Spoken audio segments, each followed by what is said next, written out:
Dun, dun, dun, dun, dun, dun. Hey guys, Rip Dragoon here, bringing you a 67-4 game with the Stoner 63 on Nuketown 6v6 Dom. And as I said yesterday, I promised I was going to finish my dream stories, so here we go. So anyway, I had just sold my soul for a butter knife, and all of a sudden, like, my mom just appears, and she's like, "Why'd you have to sell your soul for a butter knife?" And, you know, I was just like, what the fuck is going on here? I was confused. And by the way, just a little comment on that, I just got my entire team killed because I tried to use C4 and failed miserably. But anyway, and so she asked me why I sold my soul. She was really concerned, blah, blah, blah.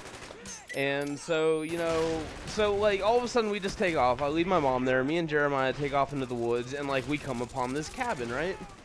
And, like, we're just in the cabin, we're about to chill, we're about to go to sleep, you know, fucking, we're just happy to be out of the woods and in a nice little cabin.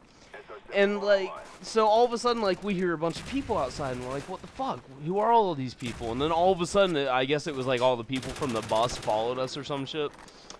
And so, like, all of a sudden, like, everybody, just bullets start flying through the fucking walls, like, everywhere. And we're just freaking the fuck out. And then, like, it's dead silence. Dead silence. Like, the bullets stop flying, and I look at Jeremiah, and he looks at me, and it's just, you know, what the fuck? And then the door opens, and in walks my mom again. And I was like, "Mom, how the fuck did you get in here? Like, you know, where are all the people with guns and whatnot?" And she's just like, "Oh, sweetie, I love you." And, like, it was just really fucked up.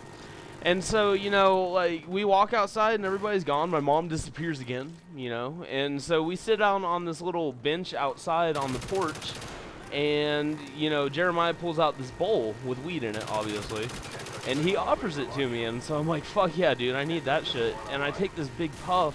And, like, I just start coughing because it tastes like shit. And I was like, dude, what the fuck does weed taste like shit? And he's like, dude, didn't you know that if you sold your soul, your weed will taste like shit for all of eternity? And, dude, I freaked out so much that I woke up. And so, you know, I have a lot of really crazy dreams like this. And obviously there's more to these dreams, but I only remember, you know, so much of them, and usually it's like an entire segment of the dream where you won't remember, you know, like the other 8 hours, but like an hour of the dream you will remember. And so I had this other dream this one time. This is gonna be a dream video if you couldn't tell.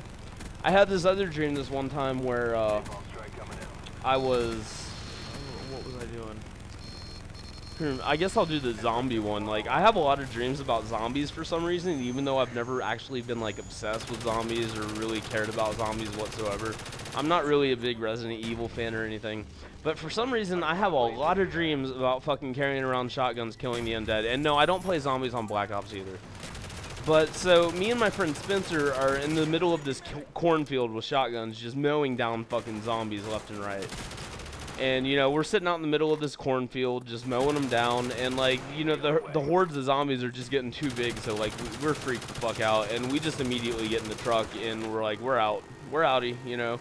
And so we start driving down the road, and, like, we get into this little town. Well, apparently they don't have any fucking zombies in this little town yet, because all of a sudden the cop gets behind us for speeding. And, you know, we're going around these curves and shit. And we get around, like, this one curve, and we can't see the cops. So we're like, fuck, this is our chance. And we see this little diner beside us. So we pull into the diner, and fucking, like, we're going so fast that, like, we just hop out the, like, we fly through the window. Like, the fucking front windshield isn't even there or something. We just fly through the front windshield into this fucking diner. And it's like one of those, you know, futuristic, like, on the Jetsons, or, I know that they actually have buffets like this, but I just have never personally been to one. But it's like one of those buffets with, like, the rotating fucking food thing where, like, it goes into the back and they put the trays and the dishes and shit, and you can pick them up off the conveyor belt as it goes around.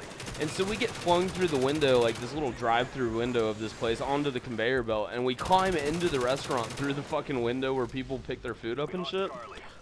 And as soon as we walk in, like, everybody's chattering and shit because they're in a restaurant. As soon as we fucking crawl through the window, the restaurant just goes dead fucking silent. And, you know, me and my friend Spencer just look at each other like, what the fuck, and we're just creeping along, like, tiptoeing across this restaurant. And this waitress is just standing there with this tray in her hand and, like, water and fucking on her tray. And she's just standing there staring at us, and I'm like, what the fuck is going on? And then all of a sudden, out of nowhere, this fucking narrating voice, like this, like a guy, a movie announcer voice, fucking comes out of thin air and starts narrating her thoughts. And she's sitting there thinking shit like this narrator voice is just narrating what she's thinking about us as we're in there. She's like, because I knock over this glass of water because I'm so startled, and it starts narrating like everything that she's thinking.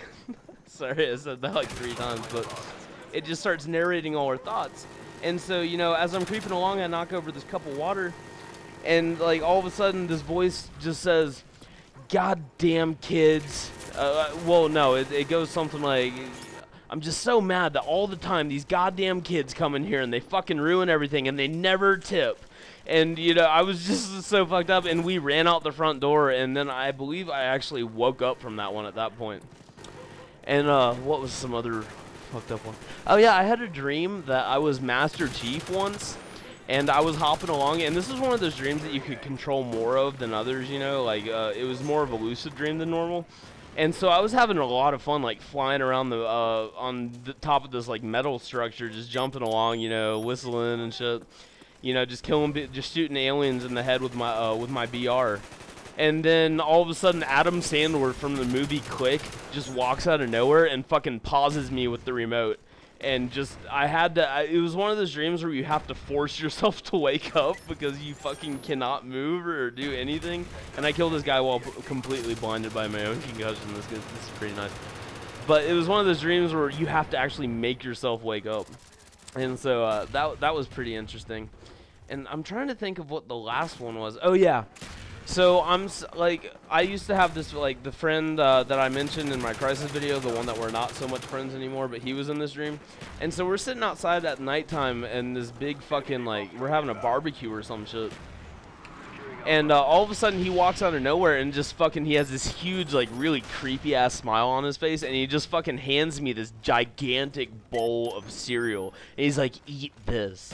And I'm like, okay. So I fucking take a bite, and he's like, "It has acid in it." I'm like, oh fuck. And then all of a sudden, like, I started tripping in my dream, like tendrils started coming out of the fucking trees, and like the moon just got huge. And yes, I've actually done acid before, so I know what a trip is. But a trip in a dream is like fucking, it was really cool. But anyway, so he hands me that, and so I walk into the house just freaking the fuck out. And all of a sudden he's in there, and there's this little midget in a tuxedo standing in front of me, and the midget in the tuxedo just starts singing Blue Skies, like just staring at me singing Blue Skies to my face. And I look down, and all of a sudden, like out of nowhere, there's this gigantic plate of crack in my fucking hands, like a mountain of crack in my fucking hands. And I'm like, I've never actually done crack or anything. But so, you know, I'm looking at this plate of crack, and I'm like, what the fuck? And like, I look back at the midget, and I accidentally stick my hand in it, and I'm like, oh fuck, it's gonna absorb into my skin. So I look down at my hand, and it's fucking turning black and just creeping up my arm, and I woke up. But anyway, 67 and 4 on Nuketown. Hope you enjoyed the video. Rip Dragoon out.